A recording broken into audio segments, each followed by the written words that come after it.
ini adalah pilkada terbesar yang pernah kita selenggarakan.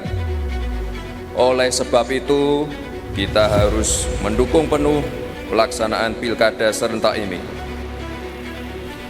Jika ada potensi konflik, walau sekecil apapun, segera selesaikan. Perbedaan dari keputusan atau aturan-aturan yang berada di dalam suatu regional, hal ini akan tentu mengakibatkan perselisihan gitu ya.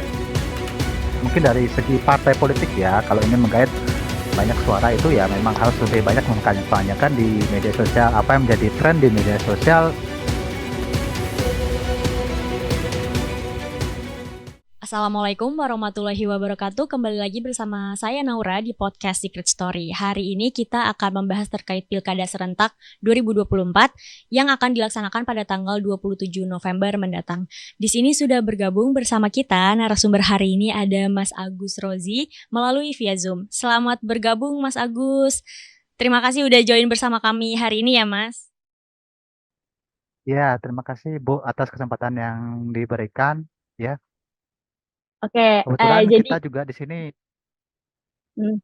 ya akan membahas tentang pilkada. Mungkin dari saya sendiri yaitu sebagai seorang peneliti atau statistikawan ya yang ingin melihat mungkin dari segi data atau uh, elektabilitas atau dari kuantitatifnya seperti itu.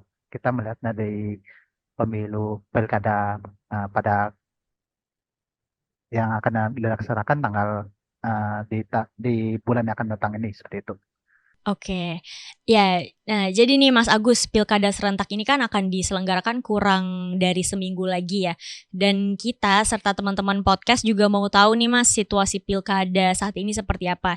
Jadi kalau misalkan dari pandangannya Mas Agus sendiri, bagaimana dinamika Pilkada Serentak yang nanti akan berlangsung? Silakan Mas. Baik, untuk dinamika pilkada ini ya mungkin tidak lepas dari juga polanya seperti Pilpres yang diadakan pada Februari lalu. Nah, di mana pada Pilpres ini kan lebih cenderung terjadi sengketa di daerah-daerah seperti provinsi. Nah, itu regional yang lebih luas. Nah, itu akan lebih cenderung terjadi sengketa. Hal ini ya karena tadi ada namanya perbedaan dari golongan-golongan tertentu di setiap regional dari provinsi. Kemudian kalau dia di daerah kecamatan atau kota itu lebih cenderung sedikit dia, ya. Karena tadi mungkin golongan yang ada di sana di daerah kecamatan atau komponen-komponen lembaga yang mengurus antara pemilu, nah itu lebih sedikit ketimbang dari daerah provinsi. Sehingga di provinsi ini ya lebih kompleks untuk permasalahan yang terjadi untuk pemilu sendiri gitu. Jadinya di sini juga di dalam penelitian saya itu sudah ada bahwa memang di daerah kecamatan itu variabilitasnya atau kalau kita dalam bahasa statistiknya itu adalah keragamannya. Nah, itu lebih rendah atau cenderung menuju ke suatu suatu golongan gitu ya. Misalkan ada yang kualifikasinya rendah, sedang, tinggi. Nah, dia cenderung memiliki kelas yang bagian besarnya di tinggi. Nah, rendahnya ada cuma sebagian kecil. Berbeda dengan di provinsi yang mungkin memiliki keragaman yang lebih beraneka ragam gitu untuk sebarannya, yaitu di sana ada yang rendah, sedang dan tinggi itu proporsinya itu sama. Jadi hal itu yang memungkinkan bahwa kejadian sengketa ini mungkin akan lebih terjadi di wilayah yang lebih luas ketimbang daripada wilayah yang sempit gitu. Oke. Nah, kalau dari Mas Agus sendiri, apakah ada perbedaan dengan yang sudah-sudah nih, dengan pilkada yang sudah-sudah, Mas? Untuk perbedaannya sendiri mungkin tidak terlalu beda ya kalau di pilkada. Nah, kalau di pilpres tadi kan karena kita membandingkannya ada yang namanya dari provinsi, dari kecamatan sama kabupaten. Kalau dia di pilkada, kemungkinan dia akan tetap berbasis pada komponen di tahun-tahun sebelumnya atau di periode-periode sebelumnya. Hal ini juga bisa jadi karena di sana lebih ruang lingkupnya seperti elektabilitasnya atau pengaruh-pengaruhnya ya kayak Gen Z itu kan lebih cenderung Mm-mm. terpengaruh pada media-media sosial seperti itu, berita-berita. Oh, oke. Nah, juga komponen lingkungannya. Nah, lingkungannya Mm. karena lebih sempit, otomatis ya saling mempengaruhinya di dalam lingkungan yang sempit itu. Jadinya di sekitaran itu mungkin tidak terlalu banyak konflik. Nah, tapi namun di antara golongan di lingkungan lain, makanya di provinsi itu besar, ya mungkin ada konflik kepentingan di sana di Iya. antara dua uh, dua regional atau lebih dari regional di Mm-mm. antara kecamatan yang satu dengan kecamatan lainnya. Ya, Hmm, oke. Kalau dari pandangan Mas Agus sendiri nih Mas tentang Prabowo efek dan Jokowi efek itu apakah masih berpengaruh dalam pilkada serentak ini? uh, kemungkinan akan masih berpengaruh, Bu. Ya, Mm. sana saya baca beberapa berita di sini ya. Ada dominasi Gen Z itu memang lebih tinggi untuk pilkada atau pilpres kemarin ya. Nah, Oke. itu hampir saya lihat di berita-berita itu sekitar 68%, hampir ya 60 Mm. ke atas, 60% ke atas. Nah, Ya. hal ini terutama Gen Z ini ada namanya fenomena FOMO gitu ya. FOMO atau FOMO. mereka Ya. mereka mereka takut akan kejadian yang mungkin misalkan banyak temannya yang memilih ada faktor ikut-ikutan gitu ya. Nah, Iya, kayak iya, gitu. Nah, benar. Mm. mereka takut memiliki perbedaan pendapat. Nah, sehingga mereka mungkin akan lebih cenderung mengikuti kayak tadi saya bilang Mm-mm. dari kecamatan itu atau kelurahan itu kan dia memiliki tingkat variabilitas rendah atau perbedaan yang rendah di sana untuk pemilihannya pemilih suaranya gitu. Nah, itu Mm-mm. makanya dari itu dari karena ada efek FOMO ini. Nah, ini bisa jadi uh, Gen Z ini akan lebih cenderung mengikuti uh, apa pemilihan dari para lingkungan sekitar. Padahal mereka itu seharusnya ya tadi tidak hanya melihat dari mungkin dari media sosial, tapi mungkin Mm-mm. dilihat dari historis yang ada dari berbagai calon itu dari pasangan calon tersebut. Apalagi di sini kan Ya. pilkada, ya mungkin mungkin Mm-mm. mereka calonnya itu lebih uh, kurang kurang mengenal lah seperti itu. Nah, Ya, itu betul. kurangnya juga mereka membaca literatur seperti itu. Ya. Nah, jadi ya efeknya itu lebih banyak mereka itu akan dipengaruhi oleh lingkungan di sekitarnya untuk Mm-mm. memberikan suara dalam pemilihan umum pilkada ini kali ini. Seperti itu, Bu. Oke, mungkin sebenarnya padahal mungkin mereka juga terutama generasi muda gitu ya Mas ya bisa riset sendiri dulu gitu ya Mas ya untuk calon-calonnya ini Ya, benar. gitu. Oke. Bagaimana melihat tren kampanye para paslon terutama yang didukung oleh partai pemenang nih Mas? Ya, kalau saya lihat kemarin kalau paslon ya yang pada presiden kali ini kan Prabowo ya menang ya. Ya, Nah, itu betul. saya lihat itu memang lebih mereka itu lebih cenderung melakukan kampanye yang mungkin Mm-mm.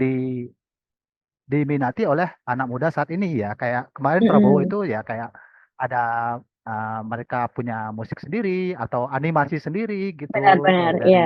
apa figur figur Gemoy gitu kan ya. Nah, Mm-mm. itu kan memang uh, hal-hal seperti itu lebih banyak tren-tren seperti itu muncul seperti kayak di media-media sosial kayak TikTok atau animasi-animasi seperti itu. Nah, mereka terus juga mereka seperti pada pilpres ini, nah itu banyak juga menggunakan artis-artis gitu ya. Jadi Mm. Mm-mm. hal itu yang bisa digunakan untuk mendulang suara karena di sini Ya. artis-artis tersebut kan lebih banyak popularitasnya itu naik lewat media sosial. Nah, sementara Gen Seperti Z ini yang influencer-influencer gitu ya, memiliki Mas. persentase pemilih baik benar Ibu gitu. Ya, Mm-mm. jadi mereka akan lebih mengikuti popul apa artis Mm-mm. artis yang mereka idolakan gitu seperti itu Bu. Jadi Oke. ya gitu kurangnya riset literatur atau dari historis pasangan calon mereka lebih cenderung ya ikuti sesuatu yang dari popularitas gitu seperti itu. Yang populer di Mm-mm. media sosial itu apa? Nah, mereka akan mengikuti. Betul, oke. Tapi kalau dari pandangan Mas Agus, pilkada mana nih Mas yang kira-kira paling berpengaruh bagi pemerintahan saat ini? Ya, pilkada mana yang akan berpengaruh pada saat ini? Ya, itu Iya. lebih kita lihat lebih cenderung mungkin ya kalau kemarin mungkin lebih basis ke suatu partai. Nah, Mm-mm. mungkin dia akan pindah basis ke partai yang lain. Nah, itu juga sebenarnya banyak hal yang membuat satu basis ini pindah ke satu Mm. partai ke partai lain. Mungkin kebijakannya yang dahulu ya. Karena kita Oke. Indonesia ini pernah mengalami bencana besar yang tahun 2020 ya, kita sebut Mm-mm. COVID-19, yang Iya. mungkin mengguncang perekonomian. Nah, Mm-mm. di sana masyarakat di sana menjadi di sana adalah merupakan faktor yang bisa mengubah suatu basis dari pemilihan dari suatu daerah menjadi Oke. basisnya misalkan di satu partai A gitu. Nah, itu bisa pindah Mm-mm. ke partai B karena kebijakan pada saat Oh, itu di partai A itu mungkin tidak masuk ke masyarakat ya. iya, Nah, iya. seperti itu. Karena betul, Bu. Nah, seperti itu. Saya juga Mm-mm. melihat trennya itu berdasarkan dari uh, saya me- saya melihat trennya itu dari misalkan dari tren ekonomi ya. Nah, Mm-mm. kalau mungkin kaitannya dengan politik ya mungkin akan nyambung gitu. Nah, seperti Iya. itu. Nah, saya pernah melakukan penelitian bahwa ada tren perubahan sementara di Mm-mm. untuk pola-pola perubahan ekonomi sendiri seperti itu. Oh, Nah, oke. dari kemungkinan dari berbagai bidang juga itu kan tentu akan mengalami perubahan juga karena ekonomi ini juga berpengaruh pada minat seseorang dalam Mm-mm. memilih suatu pasangan calon. Misalkan mereka pada saat COVID-19 ini kan tentu mengalami apa ke pertumbuhan ekonomi yang menurun atau banyak pengangguran, banyak Iya.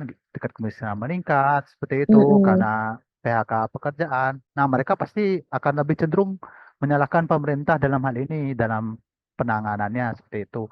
Nah, Oke. hal ini yang nanti di hal ini tentu yang akan mengubah pola pikir masyarakat. Oh, bahwa pemerintahan di, Mm-mm. dari partai A ini tidak sejalan dengan kami mungkin. Nah, Ah, makanya mereka bisa pindah ke partai B seperti itu. Nah, itu juga bisa oke. jadi dinamika hal-hal seperti itu. Oke. Lalu apakah pilkada kali ini ikut menentukan suksesi 2029 nih Mas, kalau pandangan Mas Agus? Ya, kalau seperti tadi, kalau sebagian besar pemilih yang tadi terdiri dari Gen Z itu masih Mm-mm. melihat dari segi popularitas, ya tidak menyalahkan juga ya. Nah, itu Iya. bisa jadi uh, kesuksesan namanya dari pilkada ini ya tadi masih belum mengikuti referensi atau tujuan dari kehidupan berbangsa dan bernegara itu sendiri. Nah, mere- ah, maka dari itu kita perlu namanya membangun literasi atau referensi supaya Iya. Gen Z ini yang tadi mungkin karena mereka tidak terlalu melek politik juga dan terdiri dari ya orang-orang yang baru-baru mungkin Hmm. melakukan pencoblosan atau melakukan pemilihan umum. Nah, di sana itu mungkin lebih kita edukasi gitu ya terkait dengan uh, pemilihan umum seperti itu. Nah, kayak Oke. misalkan pengenalan calonnya seperti apa atau mungkin sistem pemilihan atau demokrasi di Indonesia itu seperti itu. Nah, Iya, itu mungkin lebih dikenalkan sehingga mereka itu tidak hanya mengambil referensi dari media sosial, tapi juga betul. mengambil referensi dari literatur atau pasangan-pasangan calon yang akan mereka pilih nanti. Karena efeknya nanti akan berujung pada berapa tahun ke depan gitu. Kalau mereka Oke. masih berstandar pada media sosial, nah itu cenderung nanti akan berbeda dengan kebijakan yang akan mempengaruhi golongan lainnya, mungkin yang lebih lebih orang-orang yang milenial gitu kan, atau lebih Iya. golongan yang lebih tua gitu, yang lebih cenderung mereka sudah banyak bekerja gitu. Nah, itu Mm. akan berpengaruh di sana gitu. Seperti itu. Oke. Nah, kalau Oke. mereka literaturnya lebih bagus, itu pemahaman lebih bagus. Nah, otomatis nanti pasangan yang dihasilkan juga akan lebih bagus gitu ya. Karena Iya, hasil yang baik itu dihasilkan dari proses yang maksimal gitu. Seperti itu. betul. Atau informasi yang maksimal. Itu. Oke, kalau dari Mas Agus sendiri bagaimana dengan konflik vertikal dan horizontal nih Mas di pilkada ini? Kalau dari segi konflik vertikal dan horizontalnya, Iya. ya kalau konflik vertikal yaitu dari antar golongan, nah Mm-mm. itu akan akan lebih cenderung berefek sangat signifikan gitu ya antar Oke. golongan itu sendiri. Sedangkan Mm-mm. kalau dari segi horizontalnya dia tidak terlalu karena memang mereka masih berada di lingkup atau wilayah yang ada di sekitaran tempat mereka melakukan pemilihan umum seperti itu, Bu. Oke. Nah, kalau dalam beberapa artikel pemberitaan juga ya Mas, ada yang mengatakan bahwa kemarin tuh Bawaslu sempat dapat laporan pelanggaran kampanye pilkada seperti misalkan adanya perusakan alat peraga kampanye, terus ada juga guru ASN yang melakukan mobilisasi massa dalam mendukung calon tertentu. Melihat ini bagaimana pandangan Mas Agus? Ya, sebenarnya hal-hal seperti itu ya sungguh memprihatinkan ya di Mm-mm. negara kita yang seharusnya demokrasi itu kebebasan berpendapat itu ya seharusnya lebih diutamakan. Maksudnya lebih cenderung ya kayak bersuara gitu, maksudnya menyampaikan pendapat atau musyawarah Iya. daripada tadi seperti melakukan pengerusakan atau sebagainya tadi ya kayak ada Mm-mm. kayak kemarin juga ASN itu diperbolehkan melakukan pemilihan umum, nah kan Pemilihan, kayak gitu. ya. Nah, ada kayak kebijakan seperti itu atau melakukan kampanye gitu kan, itu kan sebenarnya juga merusak tatanan stabilitas demokrasi yang ada atau Betul. aturan yang ada di negara kita ini gitu, negara Indonesia gitu. Mm-mm. Jadinya di sini para pemangku kebijakan atau mungkin Mm-mm. kemarin kan sampai turun guru besar itu ya bersuara tentang Iya, masalah demokrasi di Indonesia gitu. betul. Itu berarti demokrasi kita ya tidak baik-baik saja gitu. Betul. Ya kalau sudah berpandangan guru besar sini kan mereka ini kan sudah mempunyai pengalaman atau ilmu yang sangat mumpuni gitu ya Mm-mm. dan memandang suatu pemerintahan atau diskusi politik. Nah, maka dari itu seharusnya kita sebagai masyarakat atau mungkin pejabat-pejabat di atas itu lebih memperhatikan uh, pendapat dari orang-orang yang memiliki ilmu itu sendiri atau Betul. berkompeten di bidangnya seperti itu tadi. Mm-mm. Kayak ya kalau guru besar bicaranya kayak gini, ya coba dikaji gitu. Oh, Ya. berarti ada bermasalah di sini. Nah, di sini yang mana titik masalahnya? Itu coba kita Mm-mm. optimalkan buat diselesaikan seperti itu. Ya, Oke. kalau dalam statistika itu dia mempunyai satu solusi, tidak banyak solusi. Nah, hal itu Ah, cenderung akan menjadikan adanya benturan gitu ya. Ya, benturan yang menyebabkan ya tadi kayak jadi ya konflik yang meningkatkan konflik di masyarakat kayak tadi ada pengerusakan seperti itu. Nah, itu mm-mm. juga uh, hal yang jadi pemicunya itu, Bu. Oke. Nah, dari yang kami ketahui juga nih Mas Agus kan tadi juga sempat mention ya Mas ya ada penelitian terkait pilkada gitu lebih spesifiknya tentang sengketa pilkada gitu. Nah, mungkin tadi Mas Agus juga udah sempat menjelaskan dinamika sengketa pilkada di sejumlah daerah di Indonesia itu seperti apa. Tapi sebenarnya kenapa sih Mas bisa terjadi banyaknya sengketa pilkada di beberapa daerah? Maksudnya selain mungkin dilihat dari tadi generasi Z yang katanya FOMO gitu ya dalam memilih pasangan calon gitu. Ini bagaimana Mas? Nah, ini juga ada beberapa perbedaan yang Mm-mm. bisa kenapa terjadi sengketa pemilu.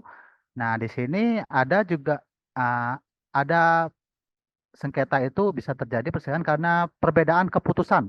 Ada KPU Oke. provinsi, ada KPU Hmm, kabupaten, nah, ya, ada kabupaten atau kota maksud saya. Nah, ya, perbedaan dari keputusan atau aturan-aturan yang berada di dalam suatu regional ini hal ini akan tentu mengakibatkan perselisihan gitu ya. Ya, di ya. mana mungkin KPU di kabupaten kota merasa sudah melakukan perhitungan suara dengan benar gitu kan. Mm-mm. Tapi di provinsi sendiri, nah itu